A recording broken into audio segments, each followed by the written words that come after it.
नमस्कार। आज हम महाभारत की एक बहुत ही मार्मिक और गहरी कहानी को समझने वाले हैं।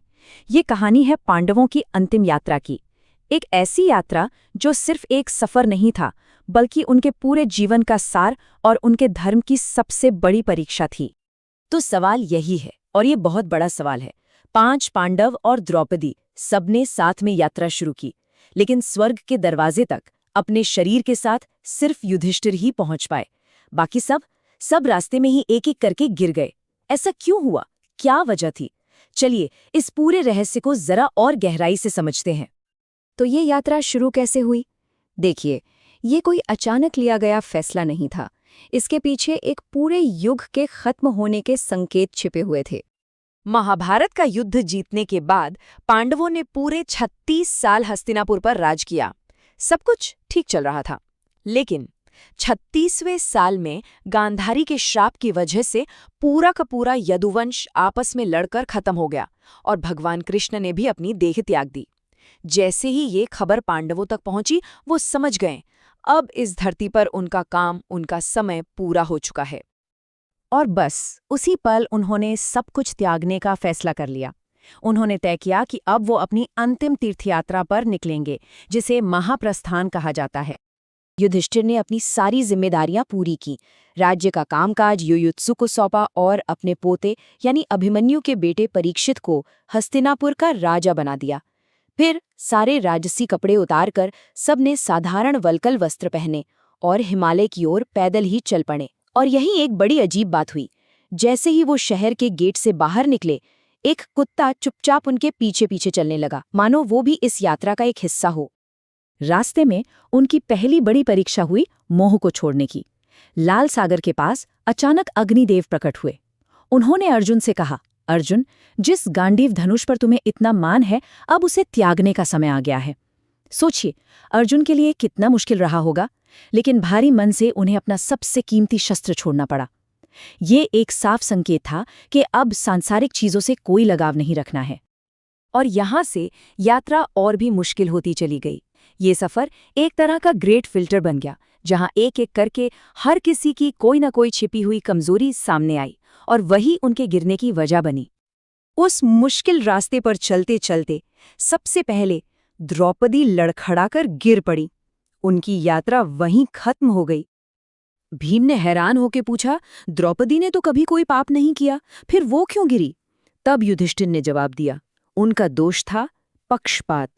वो थी तो पांचों की पत्नी, लेकिन उनका झुकाव, उनका प्रेम अर्जुन के लिए हमेशा सबसे ज्यादा था। और बस यही एक लगाव, यही एक अटैचमेंट उनकी इस अंतिम यात्रा में रुकावट बन गया। द्रौपदी के बाद अगला नंबर था सहदेव का। वही सहदेव जो भाइयों में सबसे ज्ञानी, सबसे बुद्धिमान माने जाते थे। युधिष्ठिर ने बताया, सहदेव को अपनी बुद्धि का बहुत अहंकार था। उन्हें लगता था कि ज्ञान में उनसे बढ़कर कोई है ही नहीं। बस यही बौद्धिक घमंड, यही इंटेलेक्चुअल प्राइड उनके पतन का कारण बन गया। इसके ठीक बाद बारी आई नकुल की, जो अपने सुंदर रूप के लिए जाने जाते थे। नकुल का दोष क्या था? घमंड। उन्हें अपने रूप पर, अपनी सुंदरता पर बहुत गर्व था, और सांसारिक शरीर की सुंदरता से ये लगाव ही उन्हें आगे नहीं जाने दे सका। और फिर वो हुआ जिसकी किसी ने कल्पना भी नहीं की होगी।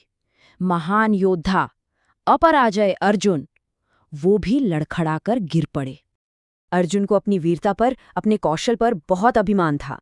युधिष्ठिर ने याद दिलाया कि अर्जुन हमेशा कहते थे कि मैं एक ही दिन में सारे दुश्मनों को खत्म कर दूंगा, लेकिन उन्होंने ऐसा कभी किया नहीं।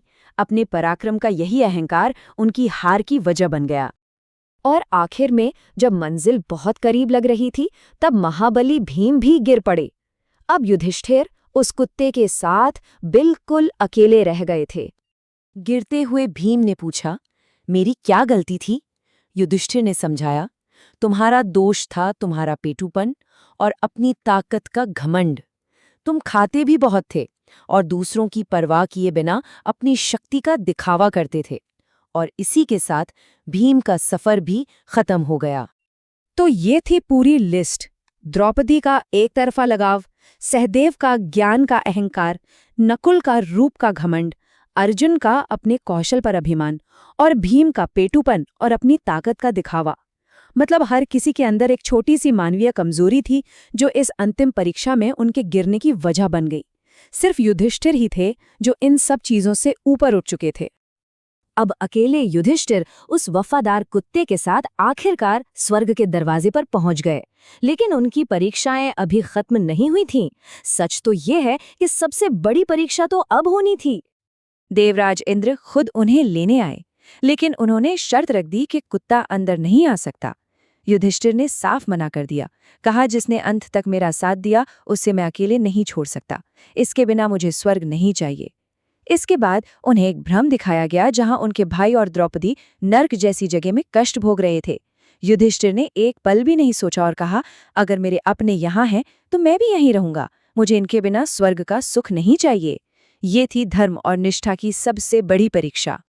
और बस उसी क्षण वो कुत्ता अपने असली रूप में आ गया। वो कोई और नहीं बल्कि स्वयं धर्मराज यानी युधिष्ठिर के पिता यमराज थे। वो पूरे रास्ते भेष बदलकर अपने बेटे के धर्म, उसकी करुणा और उसकी निष्ठा को परख रहे थे, और युधिष्ठिर हर एक परीक्षा में खरे उतरे। इसके बाद सारे भ्रम के बादल छट गए और युधिष्ठिर के सामने स्वर्ग का असली सच आया। इंद्र ने बताया कि वो नर्क का दृश्य सिर्फ एक माया थी, एक छोटा सा छल जो उन्हें उस एक आधे सच की वजह से देखना पड़ा जो उन्होंने युद्ध में द्रोणाचार्य को कहा था। इसके बाद युधिष्ठिर ने आकाशगंगा में स्नान किया, अपना ये इंसानी शरीर त्यागा और एक दिव्य शरीर पाया। जब उन्होंने असली स्वर्ग में प्रवेश किया तो देखा कि उनके सभी भाई, द्रौपदी, कर्ण सब अपनी दिव्य महिमा में वहां मौजूद थे और आनंद में थे। आखिरकार सब एक हो गए। तो इस पूरी कहानी का सार क्या है? इतने महान नायक और उनका पतन हुआ बहुत ही मामूली सी इंसानी कमजोरियों की वजह से, अभिमान, लगाव, पक्षपात। ये कहानी हमें सोचने पर मजबूर करती है कि हमारे अपने जीवन के सफ़र में भी तो ऐसे ही कितने अनदेखे फिल्टर लगे होते हैं। वो कौन सी छोटी छोटी कमियां हैं, वो कौन से छोटे छोटे अहंकार हैं जो शायद हमें हमारी मंजिल तक पहुंचने से रोक रहे हैं। इस पर सोचना तो बनता है।